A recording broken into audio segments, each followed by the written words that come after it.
We all make assumptions, yes. It's only human to make assumptions. But many times, our assumptions are coming from somewhere.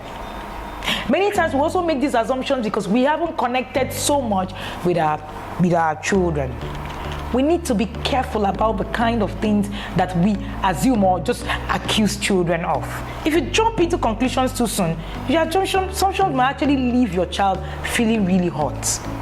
I know a lot of us have stories of what we didn't do and yet we were punished for it growing up. I don't think that sits well in many people's, psyche. Remember I said in our previous videos that 95% of the time you are acting from your subconscious. So you need to think about it. What have been deposited in your subconscious as a child that you're acting from? This is food for thought for every one parent watching this. As you attempt to discipline effectively, you must do that with facts, or else you're going to breed resentment in your child, or even make your child rebel. So you don't want your child to rebel. In Connect to Correct, I shared on the four negative effects of using the wrong discipline. Your child might rebel. The 3 R's, that's what it's called. The 3 R's of negative discipline. Your child might resent you, might rebel, might recall, as in your child won't be able to come out again. He won't be able to, he will just go into his or her shell, and all that. So discipline is not an accusation trial. Discipline is not an assumption. We must be careful how we assume and accuse our children as a tool for discipline. And the other one, what discipline is not, that we're going to be talking about. Discipline is not shaming your child. I don't even know where we get that from. Who told us that when you shame someone, it corrects behavior? The other day I saw a conversation online where we were talking about shaming children, how you need to use shame. When you do that, the child's behavior corrects. We need to go and look at the psychology of shaming people. It actually doesn't work. When you shame a child as a tool for discipline, you lose connection, you lose communication, and when there is no connection, true and lasting correction can never be achieved. Let me repeat that. When you shame a child as a tool for discipline, you lose connection and communication. And when there is no connection, true and lasting correction can never be achieved. Now, you are asking, what else do we do? Since you're saying all these things are not disciplinary tools. That's why I shared a lot of these tools in the book called The Discipline That Works. Like I said, that book will change your psyche on what discipline is. One of the reasons why I did that project was because I saw that we didn't really understand exactly what discipline should mean and how discipline should work. So this series on what discipline is not should have taught us a lot as regards what we should do with our children, how we should discipline them, and the things that we must know as regards discipline.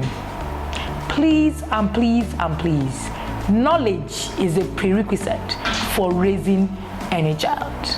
I'm going to end this series with this story. When Samson was to be born, the angel came to the mother and said, oh, you're going to have so and so child. The child is going to be great. The child is going to be this. The child is going to be that. But you know what? The mother was too excited and didn't ask anything about the child. When Manoah, that's Samson's father, came back and the wife told him what they're going to have a son called Samson. Samson was a powerful breed. In fact, Manoah said, did you ask this angel what it will be required of us as parents to raise this special child that is coming to us? In fact, theologians say that when Manoah went back to ask the angel, that Manoah was given the kind of food that Samson must eat to become who he became. Are we asking questions of how to raise our children?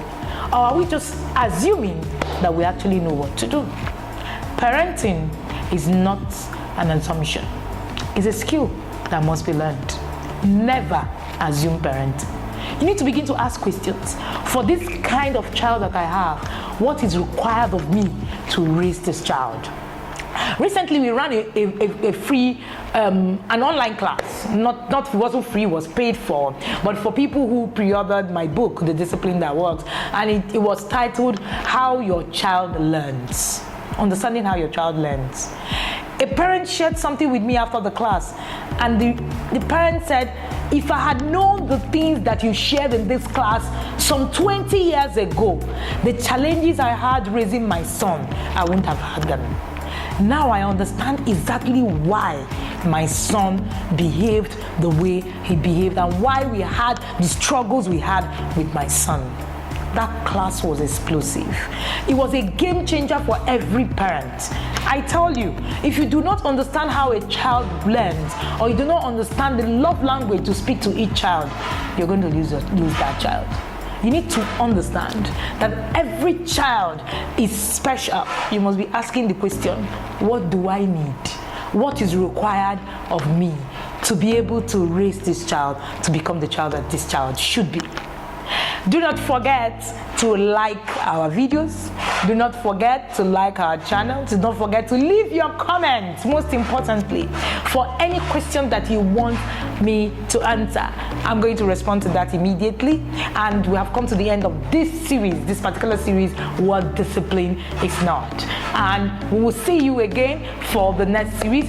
Continue to catch up on our videos and ask us any questions. You can also reach out to me. My phone number is also down on this channel, so that you can reach out to me for anything that you want me to do. We also do speaking in schools, in churches, and everywhere that you want us to be able to speak to a group of parents. And you also should join our group on Facebook. A lot of conversations go on there, and you're going to learn a thing or two. Remember, this is not about an end, it's a journey. Connection parenting is about a journey and not about the end. Thank you, and see you in our next videos.